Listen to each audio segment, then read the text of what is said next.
Assalamualaikum warahmatullahi wabarakatuh. Selamat siang dan salam sejahtera untuk kita semuanya. Yang kami hormati Bapak dosen pengampu mata kuliah Pasar Uang dan Pasar Modal, yaitu Bapak Haji Didik Gunawan SMM. Kami dari kelompok 13 dengan saya Stefani dan teman saya ada Yana Adinda Putri dan juga Muhammad Aziz Hyar. Di sini kami akan mempresentasikan riset report yang telah kami buat dengan sektor tambang, yaitu kami di sini menjelaskan tentang PT Aneka Tambang atau dengan kode emiten ANTM. Untuk tagline-nya di sini kami menggunakan tagline Towards to the Golden Era of Indonesia with Downstreaming and Empowerment of Natural Resources, yang artinya adalah menuju Indonesia emas dengan hilirisasi dan juga pemberdayaan sumber daya alam.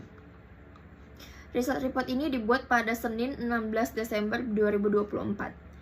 Dan untuk metode yang kami gunakan dalam riset report ini adalah top down.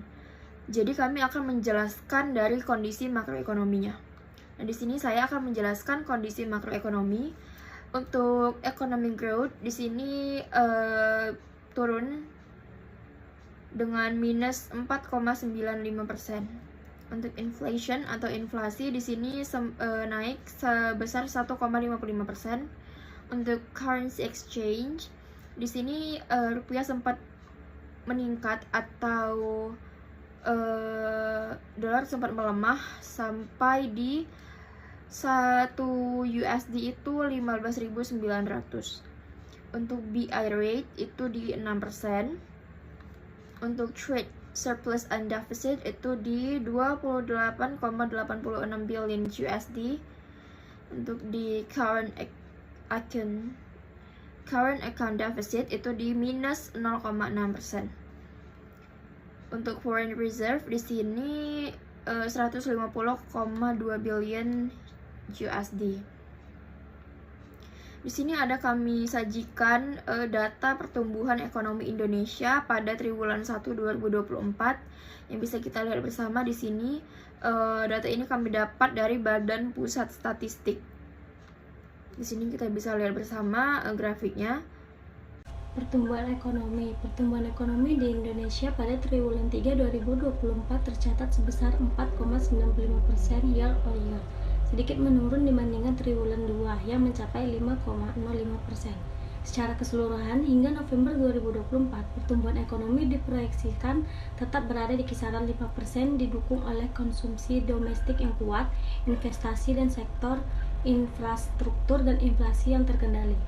Pemerintah optimis bahwa target pertumbuhan tahunan sesuai APBN, yaitu di atas 5%, dapat tercapai. Inflasi dan kebijakan moneter. Tingkat inflasi Indonesia pada November 2024 tercatat sebesar 1,55% secara tahunan year on year, menandai tingkat inflasi terendah sejak 2021. Inflasi ini masih berada dalam rentang sasaran Bank Indonesia, yaitu 2,5% untuk tahun 2024. Secara bulanan, inflasi tercatat sebesar 0,30%, meningkat dari bulan sebelumnya yang hanya 0,08%. Inflasi inti tahunan mencapai 2,26%, lebih tinggi dari bulan Oktober sebesar 2,21%. Kenaikan harga pada kelompok makanan, minuman, tembakau, serta emas, perhiasan, dan komoditas lain menjadi penyumbang utama inflasi bulan ini. Kebijakan infrastruktur. Kebijakan hilirisasi pemerintah Indonesia pada tahun 2024 berfokus pada pengembangan industri bernilai tambah tinggi melalui pengelolaan dan pemurnian sumber daya alam dalam negeri. Hal ini mencakup komoditas seperti nikel, tembaga, timah, bauksit, batubara, kelapa sawit, dan mineral lainnya. Strategi ini bertujuan untuk meningkatkan nilai ekonomi produk ekspor, menciptakan lapangan kerja, dan memperkuat daya saing Indonesia dalam rantai pasok global. Hilirisasi nikel menjadi salah satu contoh sukses dengan kontribusi signifikan pada peningkatan nilai ekspor hingga 10 kali lipat sejak kebijakan ini diperkenalkan. Pemerintah juga mendorong pengembangan smelter dan industri terkait baterai kendaraan listrik untuk mendukung transisi energi. Namun, kebijakan ini menghadapi tantangan termasuk tuntutan Uni Eropa di WTO terkait larangan ekspor biji nikel dan perlunya investasi besar untuk meningkatkan kapasitas teknologi serta sumber daya manusia. Pemerintah terus menyusun peta jalan hilirisasi untuk mencakup setidaknya 28 komoditas unggulan dengan target menciptakan investasi hingga 9.000 triliun dan menyerap jutaan tenaga kerja. PT Aneka Tambang BUMN Tbk Antam. Proyek pembangunan pabrik ferronikel Halmahera Timur untuk mengelola biji nikel menjadi produk ferronikel. Kapasitas 13.500 per tahun.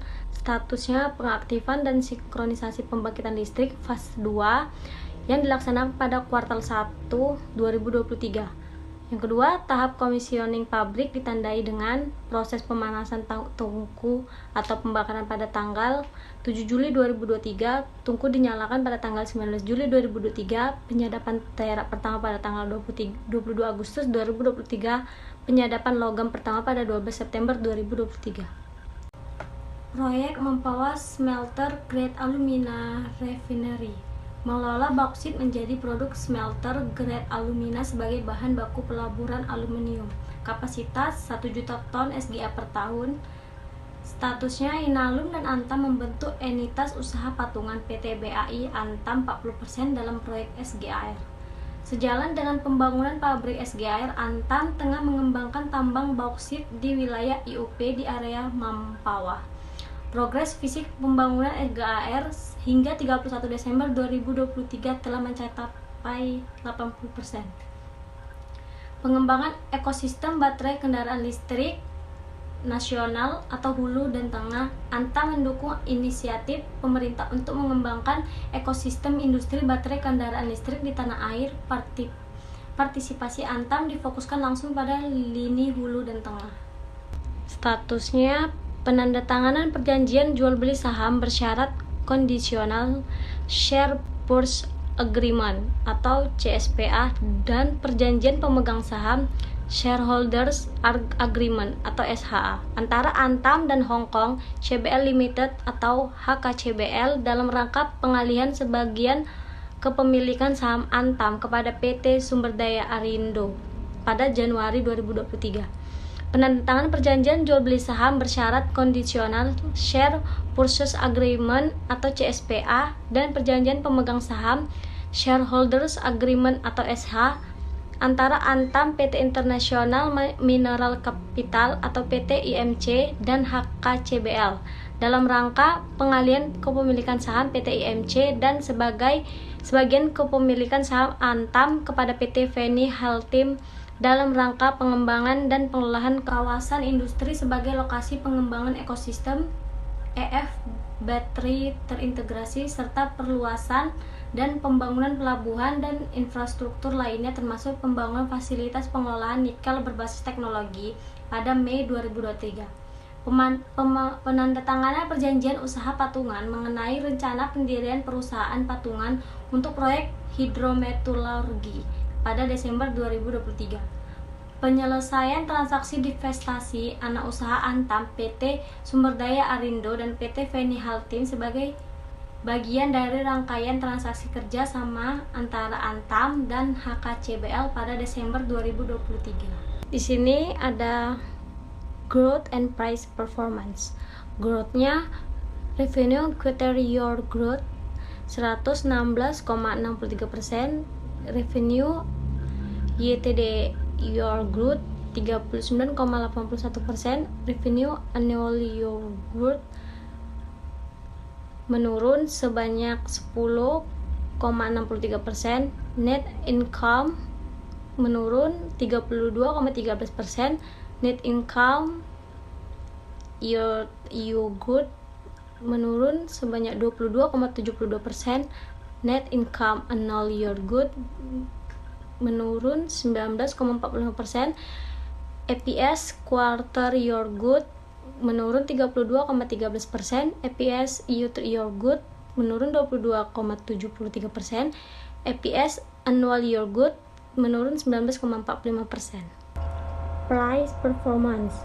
One week price returns menurun 8,05%, one month price returns naik 0,68%, 3 month price returns naik 8,00%, 6 month price returns naik 22,22%, 1 years price returns menurun 9,45%, 3 years price returns menurun 34,00%, 5 years price returns naik 77,84%, 10 years price returns naik 80,44%, year to date price returns menurun 11,14%. 52 week high 1.845.000, 52 week low 1.175.000. Harga emas antam tertinggi 2019 sampai 2024.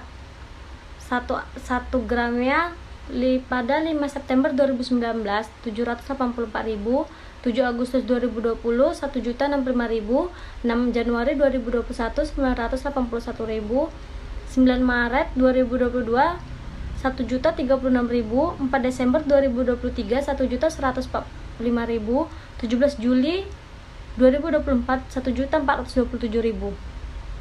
Di sini ada anggota-anggota saya, kelompok saya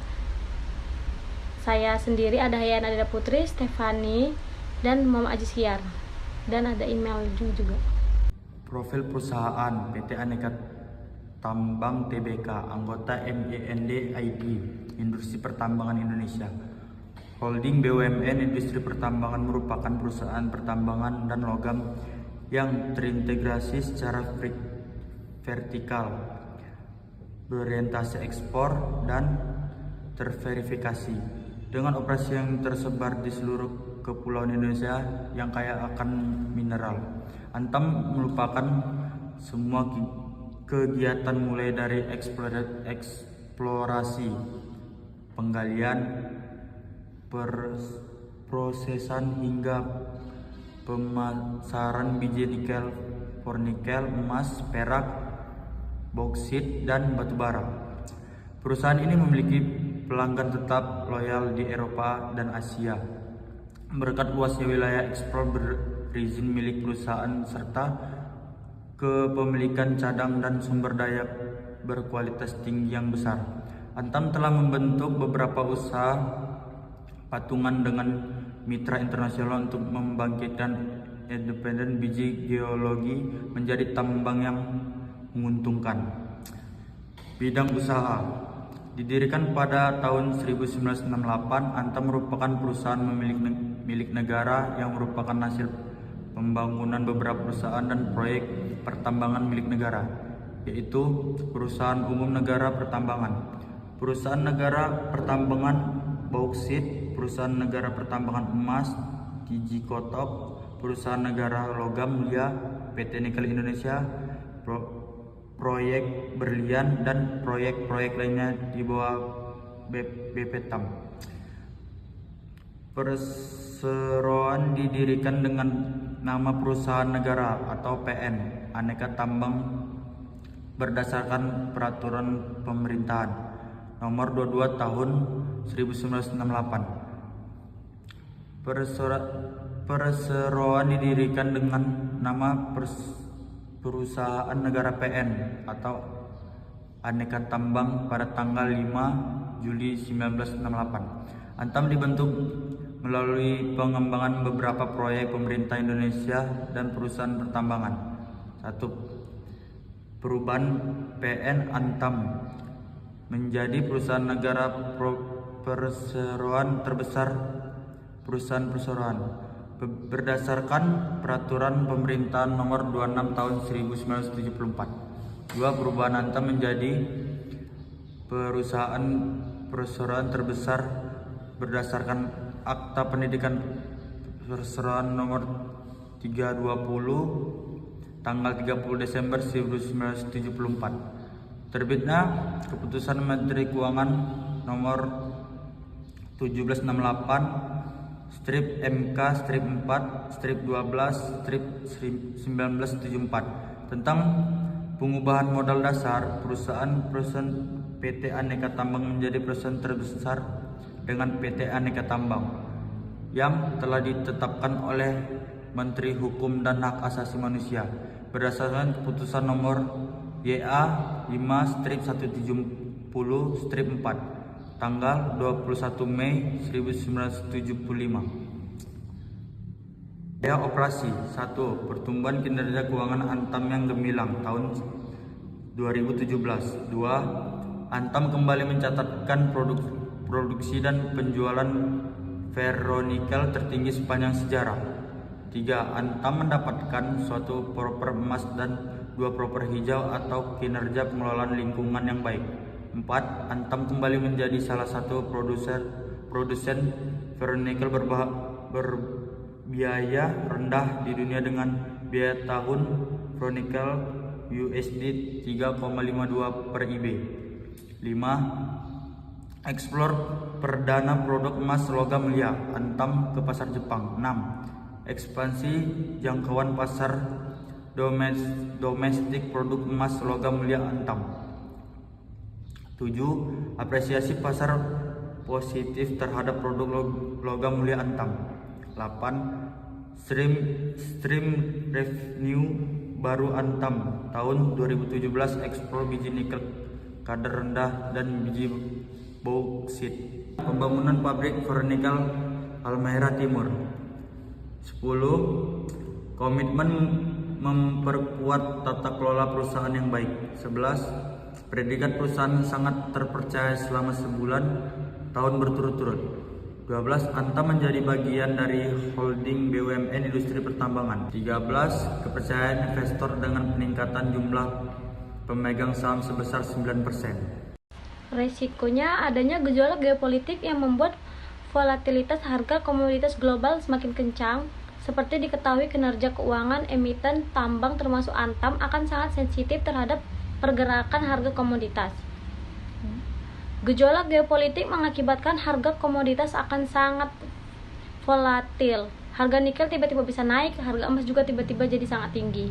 Tantangan dari sisi perizinan dalam hal ini, Niko menyoroti semakin ketatnya pemerintah dalam memberikan persetujuan rencana kerja dan anggaran belanja atau RKAB perusahaan tambang. Kementerian Energi dan Sumber Daya Mineral (ESDM) pun belum sepenuhnya menyetujui RKAB yang diajukan Antam untuk periode 2024 sampai 2026. Termasuk diantaranya 2 aset yang punya kontribusi besar bagi kinerja operasional Antam dan untuk menopang pengembangan IF Battery Ecosystem. Masih terkait dengan regulasi, Antam juga masih menanti terbitnya revisi peraturan pemerintah PP nomor 96 tahun 2021 tentang pelaksanaan kegiatan usaha pertambangan mineral dan batubara. Selain itu, Niko turut menyoroti koordinasi antara Kementerian Investasi atau BKPM dengan Kementerian ESDM terkait dengan perizinan untuk proyek pertambangan. Di sini selanjutnya kami menyajikan data laporan dari laba rugi dan penghasilan komprehensif lain konsolidasi interim untuk periode 6 bulan yang berakhir pada 30 Juni 2024. Di sini kami mendapatkan data dari website PT Aneka Tambang. Di sini untuk data pada 30 Juni 2024, PT Aneka Tambang itu memiliki penghasilan atau rugi komprehensif lain setelah pajak itu sebesar Rp91.020. Dan jumlah penghasilan komprehensif periode berjalan itu di Rp1.603.948. Di sini juga kami sajikan analisa fundamental PT Aneka Tambang Tbk. PT Aneka Tambang Tbk ini merupakan saham tier 1 dengan market cap besar. Kenapa? Karena marketnya itu di atas 40 triliun. Untuk net profit, PT Aneka Tambang mencetak laba positif 5 tahun berturut-turut. Untuk EPS, earning per share, PT Aneka Tambang mencetak EPS positif selama 5 tahun berturut-turut. Untuk rasio hutang atau DER itu kurang dari 1. Jadi dia di 0,09 dikali dengan modal. Untuk current ratio, ini aset lancarnya itu lebih besar dibanding liabilitas jangka pendeknya. Dan untuk Buffett's intrinsic value, dia termasuk under value. Kenapa? Karena harga sahamnya itu di bawah harga wajar. Dia di 1.625. Untuk net profit margin, ini yang profitabilitasnya kurang baik karena net profit marginnya ini kurang dari 10%. Dia di 9,01%. Untuk return on equity, Dia profitabilitasnya kurang baik karena kurang dari 15%. Dia di 2,18%. Untuk PBV-nya atau price to book value itu over value. Kenapa? Karena dia lebih dari 1 kali valuasi perusahaan. Dia di 1,19%. Di sini juga kami sajikan analisa teknikal PT Aneka Tambang Tbk. Di sini bisa kita lihat harga saham Antam yang naik turun. Di sini kami ambil datanya pada bulan November sampai bulan Desember 2024. Di sini kami menyajikan analisis SWOT dari PT Aneka Tambang Tbk. Yang pertama ada strength atau kekuatan. Yang pertama adalah diversifikasi produk, yaitu PT Antam memiliki portofolio produk yang beragam termasuk nikel, emas, dan bauxit yang membantu mengurangi resiko yang terkait dengan ketergantungan pada satu komoditas saja. Yang kedua ada cadangan dan sumber daya yang besar. PT Antam memiliki cadangan mineral yang signifikan yang memberi perusahaan keunggulan kompetitif dalam jangka panjang. Yang ketiga ada operasi terintegrasi. PT Antam mengoperasikan tambang dan fasilitas pengolahan yang memungkinkan perusahaan mengontrol seluruh rantai nilai dan dari ekstraksi hingga pemasaran. Yang keempat ada reputasi dan brand recognition. PT Antam itu dikenal luas baik dalam negeri maupun di pasar internasional sebagai produsen mineral dengan kualitas yang cukup tinggi. Yang kelima ada komitmen pada keberlanjutan, yakni PT Antam berfokus pada praktik pertambangan yang berkelanjutan dan ramah lingkungan. Adapun weakness atau kelemahan dari PT Aneka Tambang itu yang pertama adalah ketergantungan pada harga komoditas. Kinerja keuangan Antam sangat dipengaruhi oleh fluktuasi harga komoditas di pasar global yang seringkali tidak dapat diprediksi. Yang kedua ada biaya produksi yang tinggi. Beberapa operasi tambang Antam memiliki biaya produksi yang relatif tinggi yang dapat mempengaruhi margin keuntungan. Yang ketiga ada regulasi dan birokrasi. Operasi Antam seringkali terhambat oleh regulasi dan birokrasi pemerintah yang kompleks, yang dapat memperlambat proyek dan meningkatkan biaya operasional. Yang keempat ada ketergantungan pada infrastruktur. Keterbatasan infrastruktur di berbagai lokasi tambang dapat menjadi hambatan utama bagi efisiensi operasional dan distribusi produk. Dan yang kelima ada tingkat regulasi yang tinggi. Operasional pasti terpengaruh oleh perubahan kebijakan pemerintah terkait industri pertambangan. Adapun opportunities atau peluang untuk PT Aneka Tambang, yang pertama ada permintaan global yang meningkat. Pertumbuhan ekonomi global dan peningkatan permintaan untuk baterai listrik memberikan peluang besar bagi produk nikel Antam. Yang kedua ada ekspansi pasar. Di sini terdapat peluang untuk meningkatkan penjualan di pasar internasional, terutama di negara-negara yang membutuhkan bahan baku untuk industri teknologi yang tinggi. Yang ketiga ada inovasi teknologi, yakni adopsi teknologi baru dalam ekstraksi dan pengolahan dapat meningkatkan efisiensi operasional dan mengurangi biaya. Keempat ada kemitraan dan kolaborasi. Peluang untuk membentuk kemitraan strategis dengan perusahaan global dapat membuka akses ke pasar baru dan teknologi yang canggih. Untuk ancaman, di sini PT Antam menghadapi ancaman sebagai berikut. Yang pertama ada volatilitas harga komoditas, yakni fluktuasi harga komoditas di pasar global dapat berdampak negatif pada pendapatan dan profitabilitas. Yang kedua ada perubahan regulasi. Perubahan regulasi pemerintah terutama terkait lingkungan dan pajak dapat meningkatkan biaya operasional dan mengurangi keuntungan. Yang ketiga ada persaingan global. PT Antam menghadapi persaingan ketat dari perusahaan tambang global lainnya yang dapat mempengaruhi pangsa pasar dan juga harga jual. Yang keempat ada isu lingkungan dan sosial. Tantangan lingkungan dan sosial termasuk penolakan masyarakat lokal terhadap operasi tambang dapat menghambat operasi dan menyebabkan reputasi perusahaan terpengaruh negatif. Dan yang terakhir ada fluktuasi harga komoditas. Resiko dari fluktuasi harga komoditas global dapat mempengaruhi pendapatan dari PT Antam. Di sini kami telah selesai menyampaikan hasil dari riset report kami. Di sini kami juga menyertakan disclaimer yakni these views expressed in this research accurately reflect the personal views of the analytics about the subject, securities, or issues, and no part of the compensation of the analytics was, is, or will be directly or indirectly related to the inclusion of specific recommendation or views in this research. The analytics principally responsible for the preparation of this research has taken reasonable care to achieve and maintain independence and objectivity in making any recommendations. This document is for information only and for the use of recipient. It is not to be reproduced or copied or made available to others. Under no circumstances is it to be considered as an offer to sell or solicitation to buy any security. Any recommendation contained in this report may not be suitable for all investors. Moreover, although the information contained here is and has been obtained from sources believed to be reliable, its accuracy, completeness, and reliability cannot be guaranteed. Sekian pemaparan hasil riset report kami dari kelompok 13. Apabila ada kritik dan saran, kami harapkan teman-teman berikan di kolom komentar. Sekian dan terima kasih. Wassalamualaikum warahmatullahi wabarakatuh.